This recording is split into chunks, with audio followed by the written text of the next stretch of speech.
right, everybody, welcome back for another deep dive. And today we're going deep into something pretty heavy, a proposed air permit amendment for Solvay Specialty Polymers in Augusta, Georgia. Yep. This is one that, a lot of our listeners have been following and have questions about.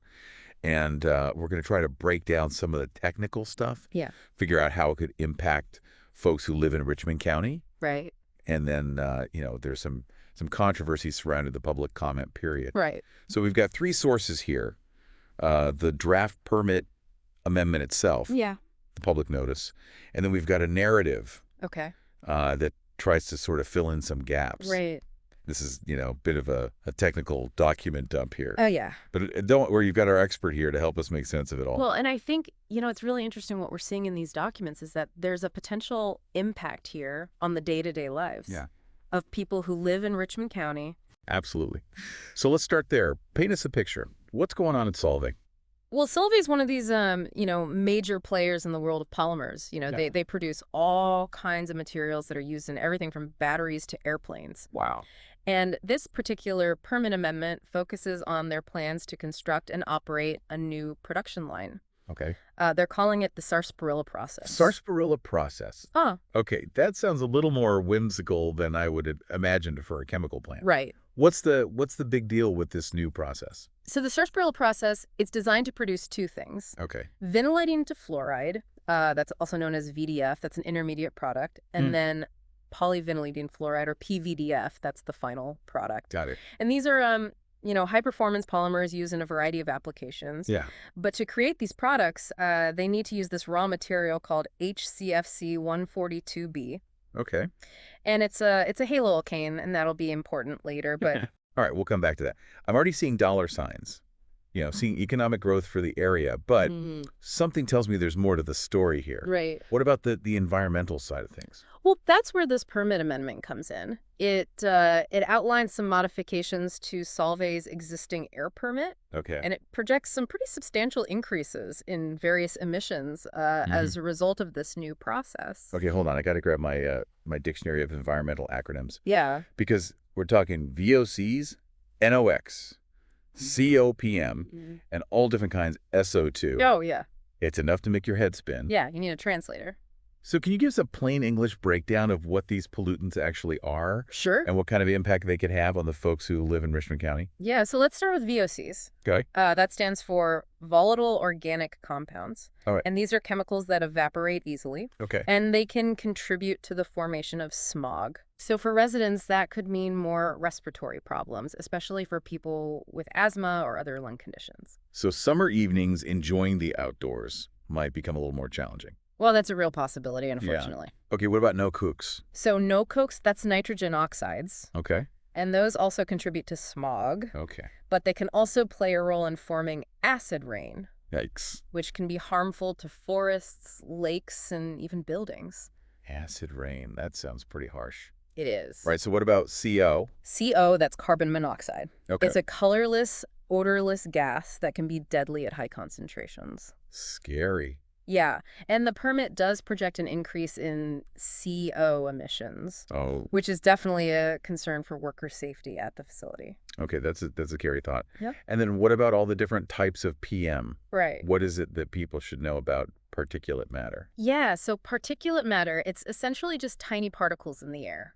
Okay. And they can be a real problem for respiratory health. Really? Some of these particles, like PM 2.5, are so small that they can actually lodge deep in the lungs. Wow. And even enter the bloodstream. Oh, gosh. And that can lead to, a range of issues from, aggravated asthma to heart problems and even an increased risk of certain cancers. It sounds like this permit amendment could potentially expose the residents of Richmond County to a whole cocktail of harmful pollutants.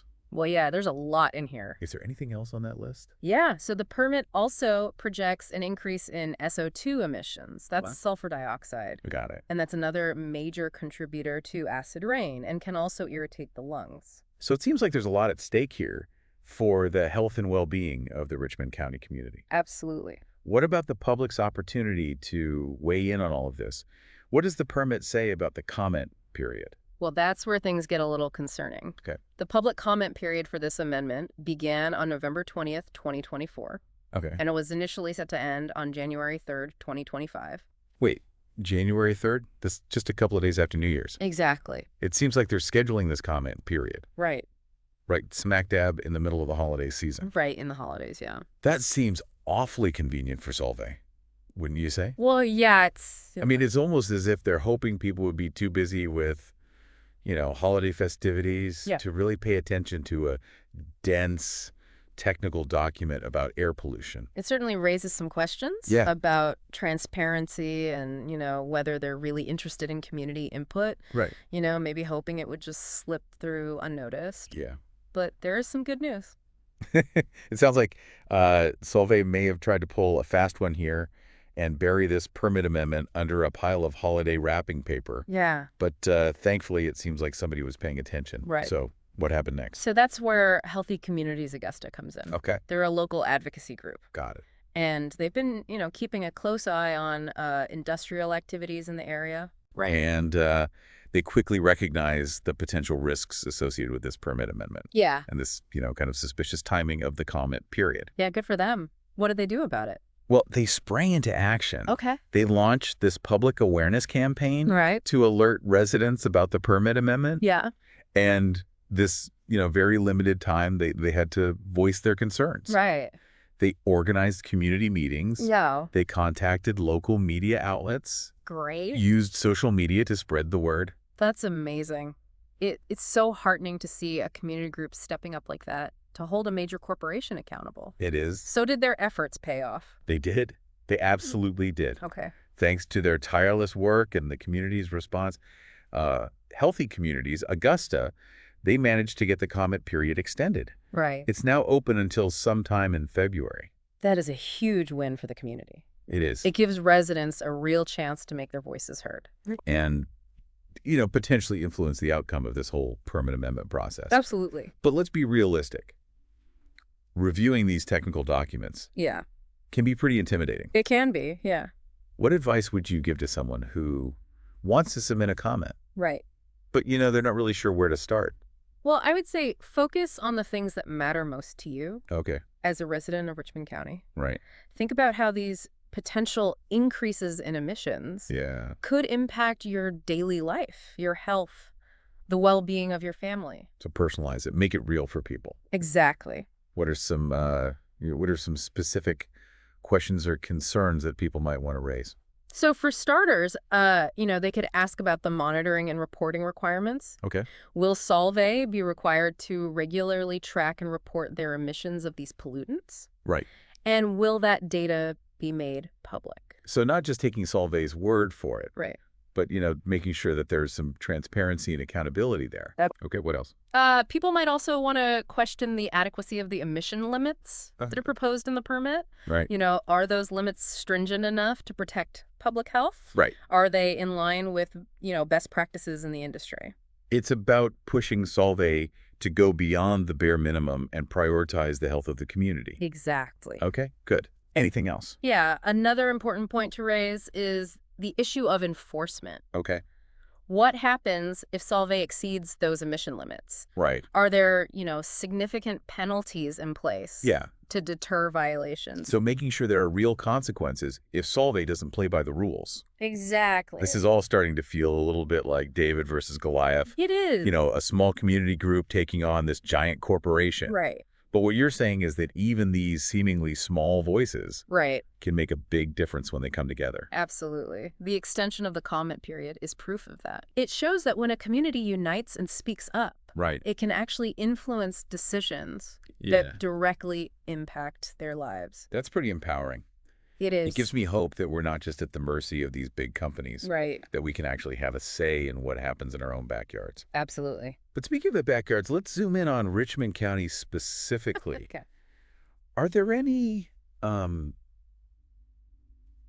particular vulnerabilities or concerns that make this permit amendment, especially worrisome for this community? Yeah, that's a good question. Yeah. Richmond County already faces a number of environmental challenges, Okay. including a history of industrial pollution Right. and a higher than average rate of respiratory illnesses. Oh, wow. So adding more pollution to the mix Yeah. could definitely exacerbate those existing problems. So the stakes are even higher for those folks. They are. Okay. It sounds like healthy communities. Augusta has really done their homework on this issue. They have. But let's go back to that ingredient that you mentioned earlier. Right. HCFC 142B. Right. What's the deal with that chemical and why should people be concerned about it? Okay, so HCFC 142B, you mentioned it's a haloalkane, and if I remember correctly, those aren't exactly known for being environmentally friendly. You're right to be concerned. HCFC 142B is actually a potent ozone-depleting substance. Oh, wow. It's the kind of chemical that's been targeted for phase-out by international agreements, like the Montreal Protocol. So if it's so bad for the ozone layer, how is Solvay even allowed to use it? Well, it seems they obtained a special exemption from the EPA Oh, really? to import a limited quantity of HCFC 142B specifically for the sarsaparilla process. They claim it's essential for creating this particular type of PVDF that they're aiming to produce. That's a little alarming. Is there no other way to make this product without resorting to an ozone-depleting substance? Well, that's one of the key questions that Healthy Communities Augusta is raising. Okay. They're pushing Solvay to provide more information about the rationale for using this chemical. And to explore alternative processes that wouldn't pose such a risk to the environment. So it's back to that idea of transparency and accountability again. Right. What can our listeners do if they share these concerns about HCFC 142B?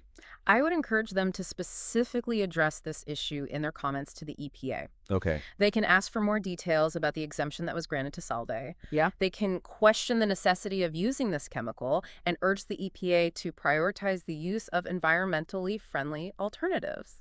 This is a great example of how, digging a little deeper can uncover some really important issues. Absolutely. It's not just about the immediate impacts of those emissions, but also, the long-term consequences of using a chemical that we know is harmful to the ozone layer. Right. Exactly. So folks, do your homework. Don't just, fire off an angry email. Right. Take the time to craft a thoughtful, persuasive message. Yeah. That will make those decision makers sit up and take notice. And remember, public comments are most effective when they're well-informed and well-articulated. Right. Take the time to read the permit amendment research, HCFC 142B, and present your concerns in a clear and concise manner. Absolutely. And don't underestimate the power of collective action. Share this information with your friends, your family, your neighbors. Right. Encourage them to submit comments as well. The more voices that speak up, the louder the message becomes. Absolutely. All right, so wrapping things up here. What's the key takeaway for our listener who's been following this deep dive into the Solvay permit amendment? What's the one thing they absolutely need to remember? The comment period has been extended until February, thanks to the hard work of Healthy Communities Augusta. So there's still time to make your voice heard. Don't let this opportunity slip away. Right. Get informed, get involved, and let the EPA know that the health and well-being of Richmond County residents should be their top priority. So there's still a chance to make a difference. Don't stay silent, folks. Speak up. And let's work together to ensure a healthier and safer environment for everyone in Richmond County. That's it for our deep dive this week. We'll keep you updated on any new developments in this case. In the meantime, stay curious, stay engaged, and keep fighting the good fight.